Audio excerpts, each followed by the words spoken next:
Bonjour à tous. Aujourd'hui, on va parler des émotions et on va surtout casser certaines des croyances à ce propos afin de rétablir un petit peu un équilibre et afin de vous permettre enfin de pouvoir accueillir vos émotions, les vivre et les libérer. À savoir que des émotions qui ne sont pas vécues librement, qui ne sont pas accueillies ou qui ne sont pas libérées peuvent causer des problèmes émotionnels ou des problèmes physiques. Donc c'est un petit peu essentiel de remettre les choses dans leur bon contexte. La première fausse croyance, c'est il existe des émotions positives ou négatives. Il existe des émotions bonnes ou mauvaises. Eh bien non. Ce principe de dualité est purement humain. Le bon, le mauvais, le noir, le blanc, etc. Ça, c'est un principe effectivement humain, mais il ne s'applique pas aux émotions. Les émotions donc ne sont pas soit diabolisées, soit mises sur un piédestal. Non, les émotions sont neutres. Elles ne sont ni positives ni négatives.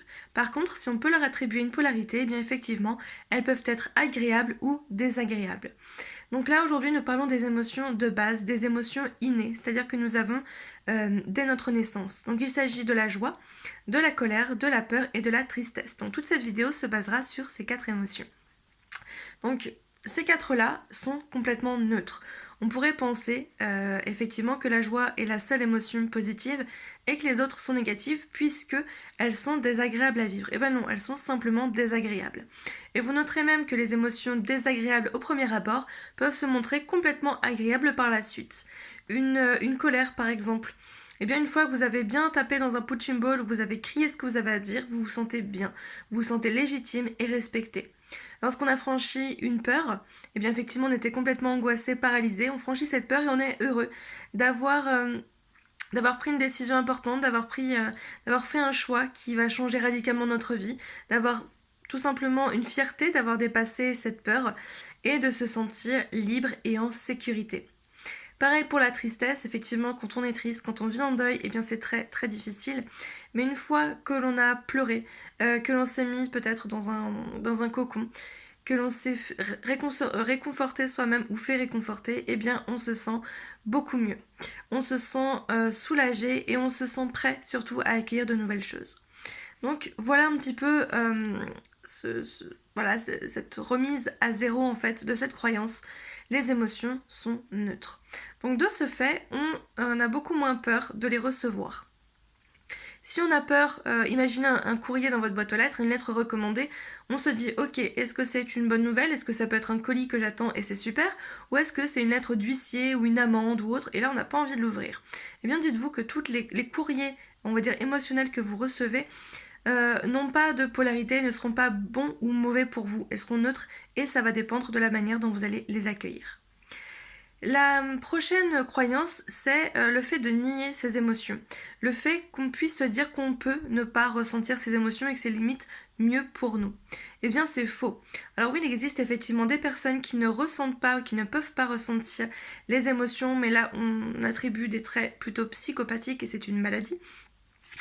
Les humains sont faits pour ressentir toutes les émotions, donc toutes les 4. On ressent la joie, la colère, la tristesse et la peur. Nous devons ressentir ces 4-là. S'il y en a une ou plusieurs qui manquent dans nos vies, eh bien posez-vous les bonnes questions, posez-vous la question de savoir quel est le besoin qui n'est pas respecté, qui n'est pas entendu derrière cette négation. Parce que le fait de nier une émotion, c'est nier un besoin qui est associé. Si je refuse d'être triste, je refuse de me réconforter, je refuse de me sentir en sécurité, je refuse de faire un deuil et je refuse finalement de lâcher un passé, un sac pour accueillir du nouveau. C'est ce besoin aussi de renouveau, de se renouveler qui est mis en avant et qu'on refuse de voir. La peur, eh bien, je vais refuser de me sentir en sécurité, de voir qu'effectivement, en dehors de ma zone de confort, il peut se passer des choses beaucoup plus simples, beaucoup plus belles pour moi. Pareil pour la colère, si je refuse de me mettre en colère, eh bien je refuse finalement de poser des limites, de protéger mes valeurs, mon intégrité et je me laisse marcher dessus et finalement ma vie est dictée par les choix des autres. Donc voyons un petit peu le principe. Oui, sur le principe on peut complètement se bloquer de ses émotions, mais c'est un trouble émotionnel, c'est même un trouble psychotique pour certaines personnes et surtout ça va vous mener j'allais dire à votre perte, mais à des problèmes de santé, à des schémas finalement très très sombres qui vont se répéter pour vous.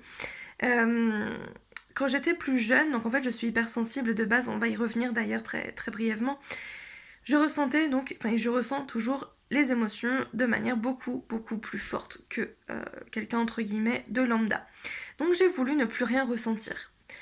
C'est fatigant, c'était déstabilisant aussi vis-à-vis même des autres, de sauter de joie quand on ressent de la joie, d'être vraiment au fond du trou quand on est triste, de pouvoir tout détruire quand on est en colère, etc. Donc j'ai souhaité ne plus rien ressentir. J'ai réussi à mettre une grosse carapace. J'en étais fière au début. Jusqu'au jour où je me suis rendu compte que je ne ressentais plus de joie.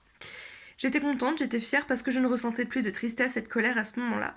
Sauf qu'il manquait effectivement quelque chose. Je m'en suis pas rendu compte parce qu'effectivement les émotions désagréables ont un impact beaucoup plus fort dans notre vie. On va retenir beaucoup plus facilement une émotion désagréable qu'une émotion agréable.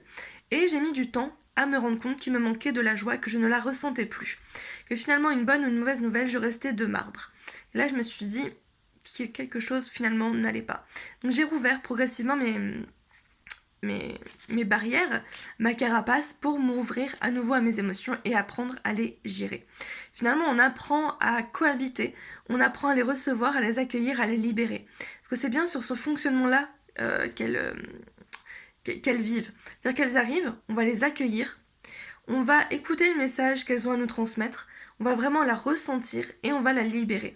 Et c'est un processus qui peut être très très rapide ou qui peut se faire sur plusieurs jours, mais l'important c'est vraiment de l'accueillir, donc d'écouter le message, parce que derrière ce message il y a un besoin fondamental qui a besoin d'être assouvi, et surtout on la libère pour éviter des amas en fait émotionnels à l'intérieur du corps et créer des maladies, des tensions, etc. Donc je vous invite vraiment à ressentir vos émotions. Certaines émotions sont interdites. Je refuse de ressentir une émotion. Eh bien, effectivement, ça vient de certaines croyances. On va y revenir tout de suite après. On va parler même de répression sur 3 niveaux qui, effectivement, vont nous faire penser qu'il faut nier ou qu'il faut diminuer l'impact d'une émotion pour être, on va dire, intégré dans la société, pour être socialement acceptable. Et ça, j'ai envie de dire, c'est ça qui n'est pas acceptable pour moi. C'est que les émotions sont faites pour être vécues et pour être vécues de manière complètement individuelle. C'est-à-dire qu'il n'y a pas de jauge, il n'y a pas de réglette, il n'y a pas de normes pour le ressenti d'une émotion. Une personne qui va ressentir de la joie, donner une bonne nouvelle, la même bonne nouvelle à plusieurs personnes, le degré va varier parce que ça va dépendre de la personnalité, ça va dépendre de la façon dont on a envie de l'exprimer. Certains vont sauter de joie, vont être très expressifs au niveau du visage, au niveau des gestes, d'autres vont être beaucoup plus dans la retenue parce que beaucoup plus timides. C'est important de respecter aussi ces degrés de sensibilité. Donc il existe 3 types de répression pour les émotions. La première, c'est une émotion sociétale. Quand on est, effectivement, donc déjà on a tout le fardeau des croyances des parents, tout simplement parce qu'on n'est pas encore conscient de ce qui se passe et qu'on est bien censé démarrer sur quelque chose. Donc on a un ordinateur vide, les parents vont commencer à mettre leurs croyances dedans pour que notre programme finalement puisse commencer à démarrer. Puis vient l'école, puis vient la société. Et la plupart du temps, on s'arrête à ça. Donc ça, on y reviendra tout de suite après, on va parler de reprogrammation. Mais finalement, dites-vous que toutes ces croyances-là, on va pouvoir les démonter une par une et se faire ses propres croyances.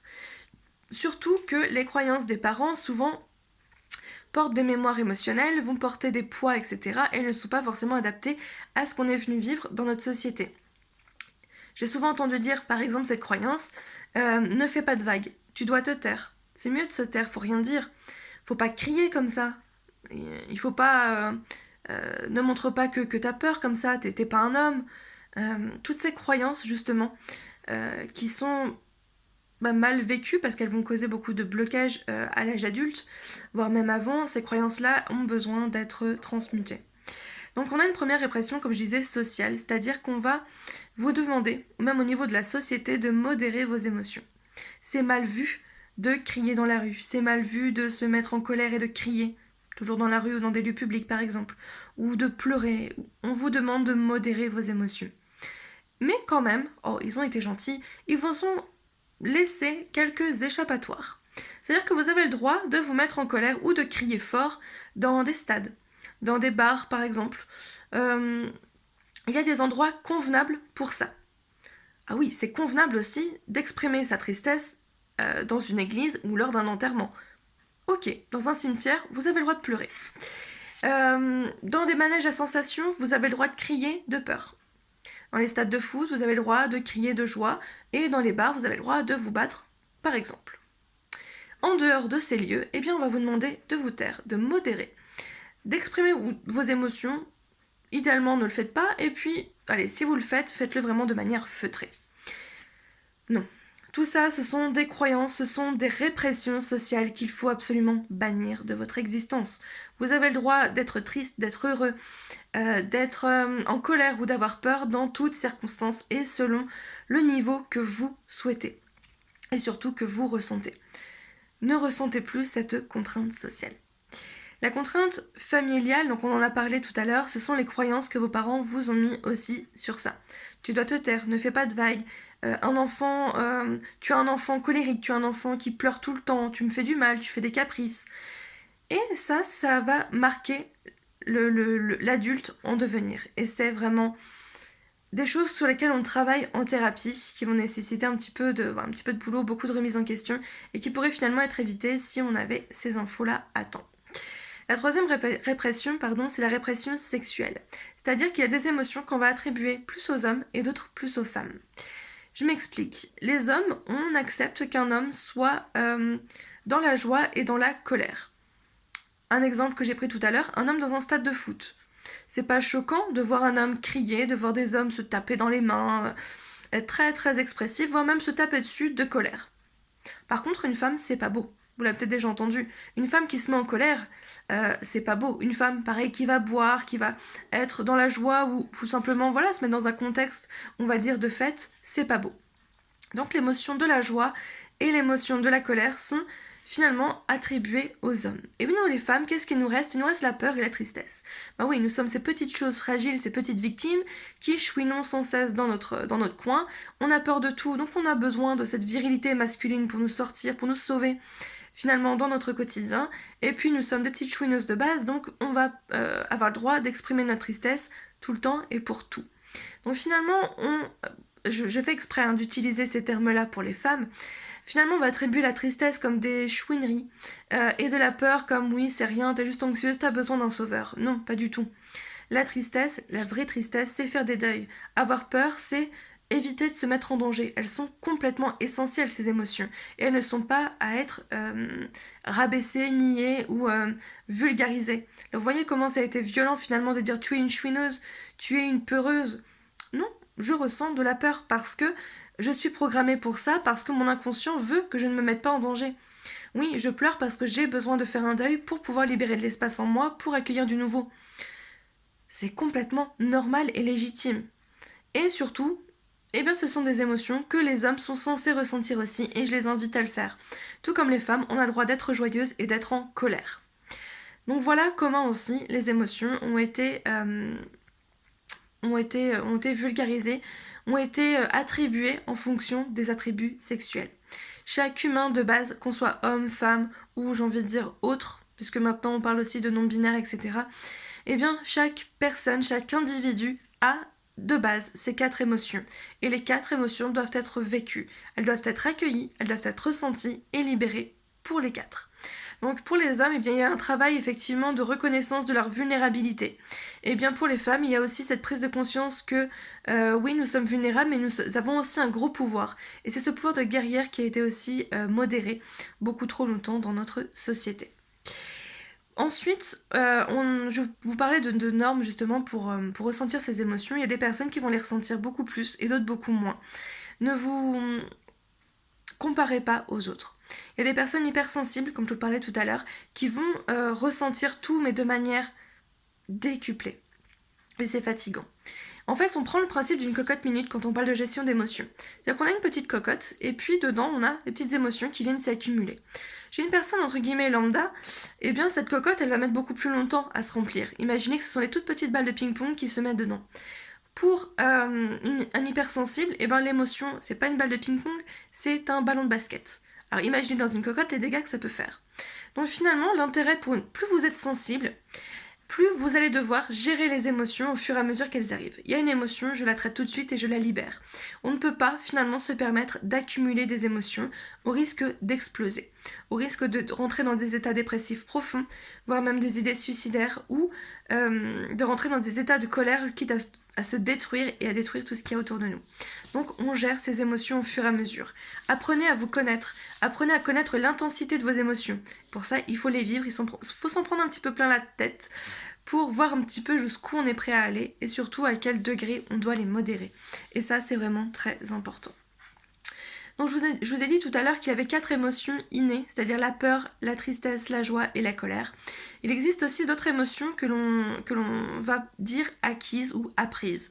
Il y a par exemple la honte, la culpabilité, la pitié, la frustration, l'envie, la jalousie. Toutes ces émotions donc ont été construites finalement au cours de notre vie. Donc je vais m'arrêter là pour cette vidéo parce que je voulais vraiment me baser sur les émotions qui ont été innées et qui est vraiment primordial, essentiel, vital de ressentir correctement. Et puis je referai une autre vidéo pour vous parler des émotions qui ont été apprises pour pouvoir aller un petit peu plus loin. Mais vraiment ce travail de fond, c'est sur ces 4 émotions et c'est primordial. Il y aura d'autres vidéos sur les émotions bien spécifiques, sachant quand même que chaque personne est unique, chaque personne a ses croyances, chaque personne a ses blocages et c'est important peut-être aussi d'entamer un travail individuel parfois.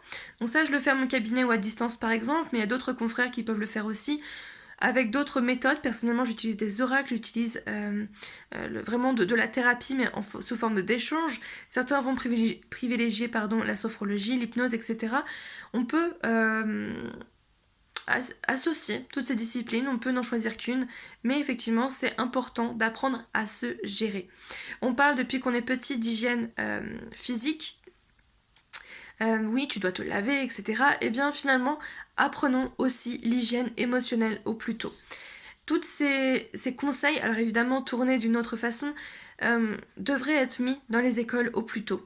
Cette hygiène émotionnelle, elle est importante. Apprends à gérer tes émotions, à les accueillir concrètement, pour éviter justement tous ces caprices, tout ce mal-être quand on est tout petit, cette manière de ne pas pouvoir s'exprimer. Parce que dès qu'un enfant essaie de s'exprimer, un adulte va instinctivement lui attribuer une émotion. On voit un enfant en train de pleurer dans un coin, on lui dit « Oh, t'es triste, oh, mais c'est parce que, je sais pas moi, ma reine vient de partir, donc tu es triste. » Mais peut-être pas en fait. Peut-être qu'il avait mal quelque part, peut-être qu'il était en colère, peut-être qu'il était heureux. Évitons d'attribuer des émotions comme ça aux enfants ou même aux autres. On demande tout simplement qu'est-ce que tu ressens. Alors évidemment pour les enfants ça va être un petit peu plus compliqué parce qu'ils n'ont pas cette notion de recul. Donc on leur demande est-ce que tu es triste? Est-ce que c'est la tristesse? Ou est-ce qu'il y a un peu de colère? Est-ce qu'il y a un peu de joie? Est-ce qu'il y a un peu de peur? Pour que l'enfant puisse poser des mots dessus. Et c'est comme ça finalement qu'on va apprendre à reconnaître ses émotions. Parce que même à l'heure actuelle en tant qu'adulte, beaucoup ne savent pas reconnaître une émotion. Donc si on ne la reconnaît pas, forcément c'est difficile de mettre un mot dessus, de savoir à quel besoin elle renvoie et de savoir comment la libérer. Puisque chaque émotion finalement est différente. Donc ça je vous ferai des vidéos spécifiques dessus, assez générales. Sachez que pour un suivi individuel, c'est quand même beaucoup mieux si vraiment vous vous sentez dépassé par vos émotions. Voilà, j'espère que cette vidéo vous a plu, que ça a pu vous éclairer un petit peu sur vos émotions, que vous allez arrêter de les diaboliser, que vous allez accepter enfin de les regarder en face et d'en faire des amis, des alliés vraiment, parce que c'est à ça qu'elles servent. Voilà, sur ce, je vous souhaite une très très belle journée et je vous dis à très bientôt. Prenez bien soin de vous.